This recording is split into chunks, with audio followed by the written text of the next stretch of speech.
Hello दोस्तों, education पंडित के एक और फ्रेश कमाल धमाकेदार वीडियो में आपका स्वागत है। क्लास 12 की एग्जाम धीरे धीरे पास आती जा रही है। टेंशनें आपकी बढ़ती जा रही होंगी कि किस तरीके से कोर्स कंप्लीट होगा, क्या पढ़े क्या ना पढ़े, क्या छोड़े, किस तरीके से रिवीजन करना है, किस तरीके से मैं एनसीईआरटी को टैकल करूँ, एनसीईआरटी की बुक में से कौन कौन से ऐसे क्वेश्चन है जो मैं पढ़ूं, कौन से ऐसे क्वेश्चन है जो मैं छोड़ दूं। काफी तरीके के जो पॉइंट ऑफ थॉट्स है, जो क्वेश्चंस हैं, वो आपके माइंड में कंटिन्यूअसली आते जा रहे होंगे और आधा टाइम तो आपका इन क्वेश्चंस में ही निकल जाएगा।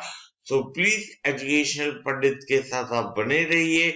यहाँ पे वीडियोस आती रहेंगी, उसके अकॉर्डिंग आप अपने प्रिपरेशन को आगे बढ़ाइए।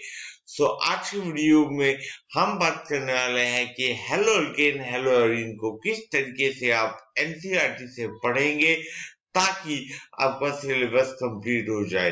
ये पूरी प्लेलिस्ट जो है, क्या पढ़े और क्या ना पढ़े, इसमें ये वीडियो एक और आ रही है जिसमें बात होगी क्लास चैप्टर 10 की, haloalkanes and haloarenes की।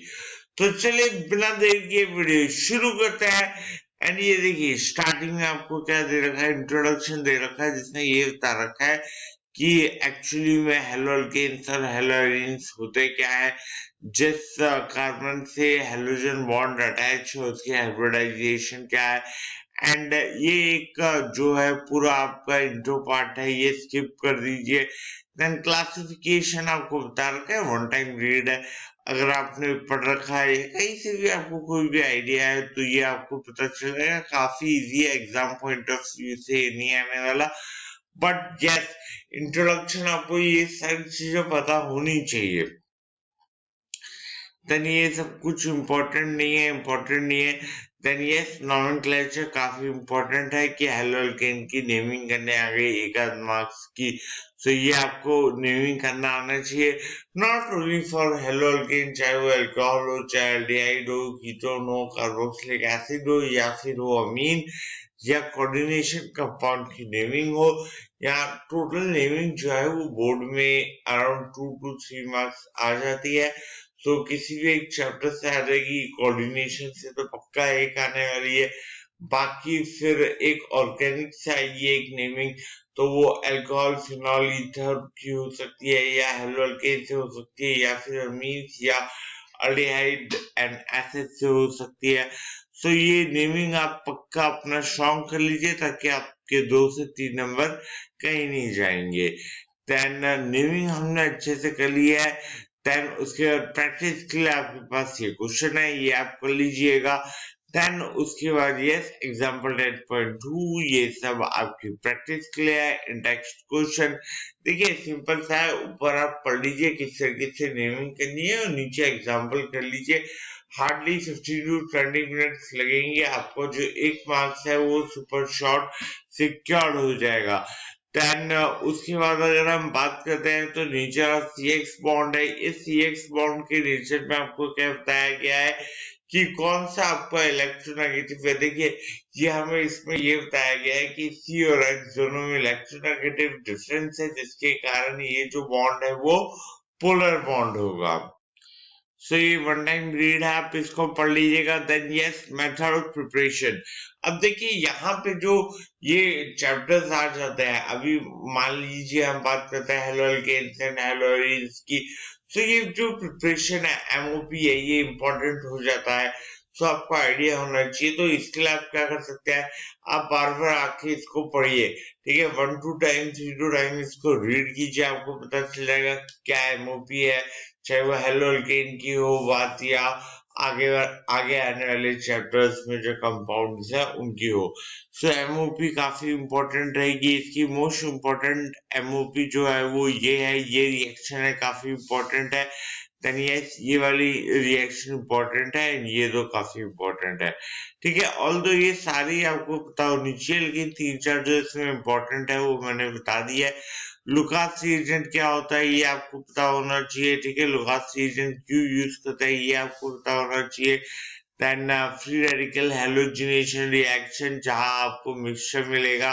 ठीक है, देन उसके बाद देन इसके बाद ये एग्जांपल करना चाहे तो आप कर सकते हैं। देन देखिए किस तरीके से इलेक्ट्रोफिलिक सब्स्टिट्यूशन रिएक्शंस आपने प्रिपेयर कर रखा है, प्रिपेयर किया है यहाँ पर हेलोइंस को। देन ये जो मैंने यहाँ हाइलाइटेड पोर्शन कर रखा है ये काफी इंपॉर्टेंट है, ये आप पढ़ लीजिएगा। देन मोस्ट इंपॉर्टेंट रिएक्शन जो इस चैप्टर की है वो है सेंटमियर रिएक्शन, जहां आपको बता रखा है किस तरीके से हेलोअल्कीन को प्रिपेयर किया गया है। यहाँ देखिए एनिलीन है जो कि रिएक्ट करता है HNO2 के साथ, जिसको हम NaNO2 प्लस HX लिखते हैं, सो BDC बनता है। देन उस BDC को आपने क्यूप्रस हैलाइड के साथ रिएक्ट करा है तो आपको आपका halide plus N2 as a product मिल जाता है। देन बात करते हैं रिप्लेसमेंट की, कि अगर आपके पास BDC है एंड BDC से आपको हेलोएरिन बनाना है या आयोडोबेंजीन बनाना है तो आपको KI के साथ रिएक्शन करना पड़ेगा, ना कि क्यूप्रस हैलाइड के साथ। देन एल्कीन से कैसे प्रिपेयर करते हैं, जो रूल है वो कौन से रूल के अकॉर्डिंग ये एडिशन होता है, मार्कोव रूल्स, ये सारे आपको पता होना चाहिए। बेसिक्स होते हैं जो आपके 11th में कवर अप होते हैं कि मार्कोव रूल क्या होता है, एंटी मार्कोव रूल क्या होता है, पेरोक्साइड की प्रेजेंस में एडिशन कैसे होगा, उसके एब्सेंस में एडिशन कैसे होगा। सो ये बेसिक्स है। फिलहाल अभी आपको इन सब पे ध्यान नहीं देना, ये आप एमओपी जो है वो सारी एमओपी एक बार देख लीजिएगा, लेकिन जो मोस्ट इम्पोर्टेंटली मैं बता रहा हूँ वो तो आप पक्का देख ही लीजिएगा। देन यस ये प्रैक्टिस क्वेश्चन है, जो एग्जांपल है ये आप पक्का करेंगे। Then yes halo exchange method, ये काफी इंपॉर्टेंट है, सिंगल चेन एंड स्वॉट। इसके लिए एक ट्रिक भी है SFI की, स्वॉट से आपको फ्लोरीन मिलेगा, फ्लोरोअल्केन मिलेगा, एंड फिंगलस्टीन से आपको आयोडीन मिलेगा, आयोडोअल्केन मिलेगा। सो क्या शॉर्ट ट्रिक है, SFI स्वॉट फ्लोरीन देगा एंड फिंगलस्टीन आयोडीन देगा। देन उसके बाद इंटेक्स्ट क्वेश्चन में 10.5 काफी इंपॉर्टेंट है, वो आपको लीजिएगा। फिजिकल प्रॉपर्टीज में अक्सर जो हाइलाइटेड पोर्शन है वो आप एक बार पढ़ लीजिएगा। देन यस ये जो हाइलाइटेड पोर्शन है बॉइलिंग पॉइंट से रिलेटेड है, ये काफी इंपॉर्टेंट है, ये आप पढ़ लीजिएगा। देन मूविंग फॉरवर्ड डेंसिटी, ये ट्रेंड जो देखा है डेंसिटी के बारे में, ये हल्की सी एक इंफॉर्मेशन है जो वन टाइम है, ये आप पढ़ सकते हैं। Then solubility, solubility yes one time read है, पढ़ लीजिएगा। एंड उससे रिलेटेड ये एक इंटेक्स्ट क्वेश्चन है, ये आप प्रैक्टिस के लिए एक बार कर लीजिएगा। देन केमिकल रिएक्शन, यस ये काफी इंपॉर्टेंट रहने वाला है, ये तीनों ही एक्चुअली में काफी इंपॉर्टेंट है। चाहे अगर मैं न्यूक्लियोफिलिक सब्स्टिट्यूशन रिएक्शन की बात करूँ तो SN1 क्या होता है, SN2 क्या होता है, ठीक है, किस तरीके से सब्स्ट्रेट पे डिपेंड करते हैं, कौन कौन से कंपाउंड SN1 दे रहे हैं नहीं दे रहे हैं, इन्वर्जन किसमें होता है, रेसिमाइजेशन किसमें होता है, ठीक है, इसके मैकेनिज्म आपको लिखने के लिए आ सकता है। So most importantly nucleophilic substitution reaction काफी ज्यादा इंपॉर्टेंट हो जाती है। एलिमिनेशन रिएक्शन, या इसमें से भी पूछ लिया जाता है, एंड रिएक्शन विद मेटल, ये तीनों ही काफी इंपॉर्टेंट है। लेकिन सबसे ज्यादा इंपॉर्टेंट जो है वो है SN1 एंड SN2, जिससे डेफिनेटली शॉर्ट शॉर्ट क्वेश्चन आएंगे ही आएंगे। देखिए एमिटर न्यूक्लियोफाइल जो है वो भी काफी इंपॉर्टेंट है, ऑल्दो ये कोऑर्डिनेशन कंपाउंड में मैं टेक आउट करवा चुका हूँ, तो आप वहां भी पढ़ ही चुके होंगे, वही सिमिलर ही कंसेप्ट है इसका। देन यस ये क्वेश्चन काफी इंपॉर्टेंट है, तो ये आप कर लीजिएगा, ये एग्जांपल। देन देखिए यहाँ पे ये रहा आपको मैकेनिज्म, ये क्लियर आउट आपको सब कुछ बता देगा। SN2 में किस तरीके से इन्वर्जन होता है ये भी आपको पता चल जाएगा। देन स्टेबिलिटी ऑर्डर क्या होता है, देखिए SN2 में प्राइमरी सेकेंडरी टर्शियरी होता है, क्योंकि अगर आपका हिंड्रेंस होगा तो जो इनकमिंग न्यूक्लियोफाइल है वो आपके जो कार्बन है, कार्बोकटाइन जो सॉरी कार्बोकटाइन नहीं, जो कार्बन एटम है उसको अटैक नहीं कर पाएगा, क्योंकि वहाँ हिंड्रेंस होगा। तो देखिए ये अगर न्यूक्लियोफाइल अप्रोच करेगा और बल्कि ग्रुप रहेंगे तो ये इस कार्बन को अप्रोच नहीं कर पाएगा। बट इस केस में अगर आप देखेंगे तो ये देखिए ये न्यूक्लियोफाइल है, यहाँ पर कुछ ज्यादा बल्कि ग्रुप नहीं है, तो इजीली आके ये इस कार्बन पर अटैक करेगा। क्यों अटैक करेगा, मैं आपको ऊपर ही बता चुका हूँ कि कार्बन हैलोजन में इलेक्ट्रोनेगेटिव डिफरेंस है। तो यहाँ पार्शियल पॉजिटिव चार्ज आएगा। न्यूक्लियोफाइल जो इलेक्ट्रॉन रिच होता है ये पॉजिटिव सेंटर पे अटैक करेगा। एक्स गुड लिविंग ग्रुप होता है, लीव कर लेगा। लेकिन अगर आपका शेरिक हिंडेंस बढ़ता जाएगा, ठीक है, तो ये न्यूक्लियोफाइल अप्रोच इतनी आसानी से नहीं कर पाएगा। देन फिर बात आती है SN1 रिएक्शन की, जहां पर अब देखिए SN1 रिएक्शन में टू वे अप्रोच है, ठीक है। दो स्टेप्स होंगे। पहले स्टेप्स में आपका कार्बोकैटायन बनेगा एंड कार्बोकैटायन की स्टेबिलिटी के ऊपर ही आपको ये सारे रिएक्शन जो है वो डिपेंड करता है, ठीक है। सो यहाँ पे आपको क्या पढ़ना है, मैकेनिज्म पढ़ना है, ठीक है। फिर इसमें रेसिमाइजेशन होता है वो पढ़ना है। आपको ये चीज पता होनी चाहिए कि रेसिमाइजेशन क्या होता है, इन्वर्जन क्या होता है। ऑल्दो ये डायरेक्ट डेफिनेशन नहीं पूछी जाएगी, लेकिन यस, अगर आपको ये बेसिक टर्म पता होगी तो जब आप नीट की तैयारी करेंगे तो वहां आपको दिक्कत नहीं होगी, क्योंकि नीट की तैयारी में ऐसे छोटे मोटे क्वेश्चंस पूछ लिए जाते हैं।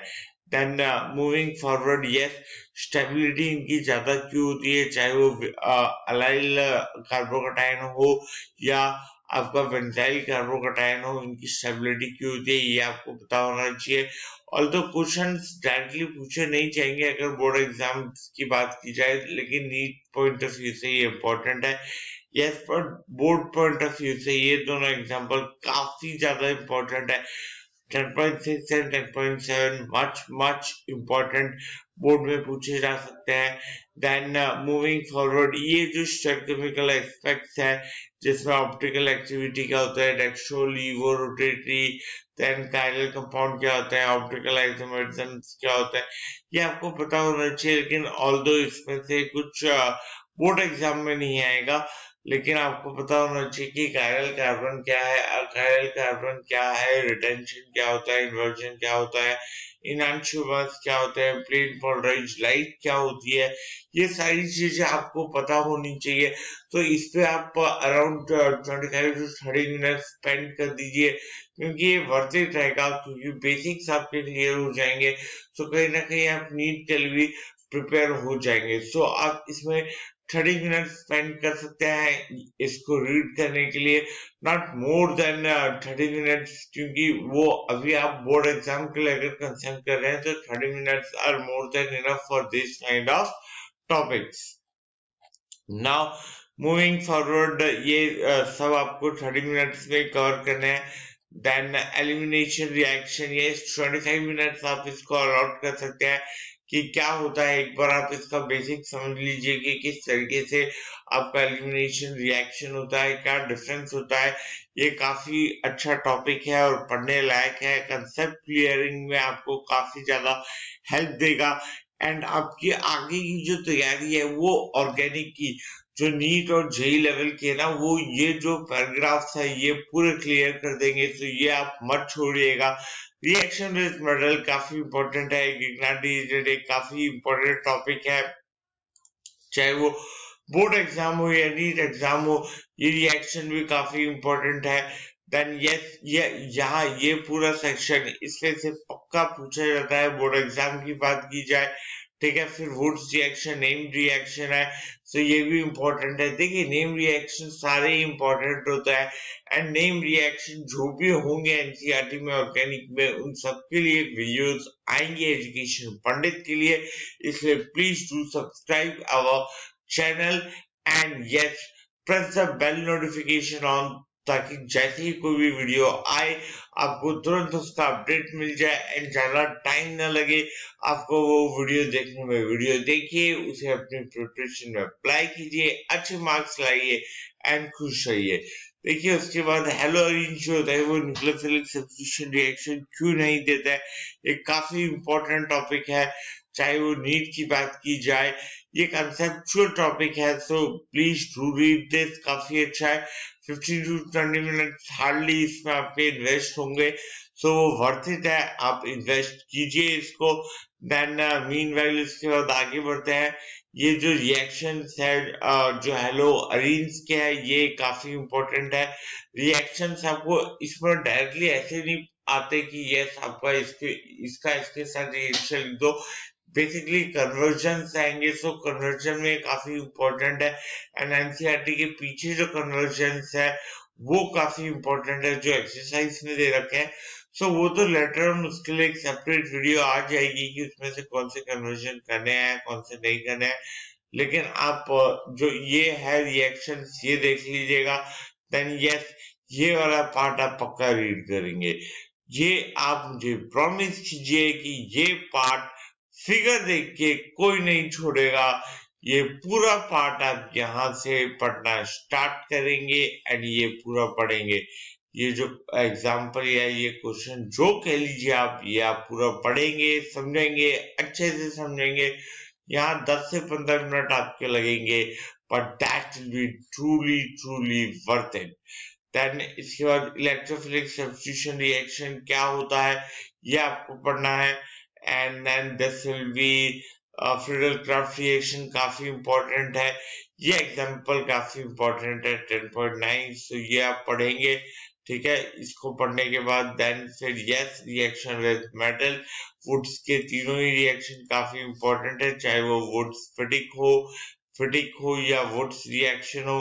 देन यस, ये इंडेक्स क्वेश्चन है, ये डेफिनेटली आप करेंगे, छोड़ना नहीं है बिल्कुल। देन उसके बाद पॉलीहाइड्रोजन कंपाउंड आप पूरा छोड़ सकते हैं। And that's it from haloalkanes and हैलोअरीन्स।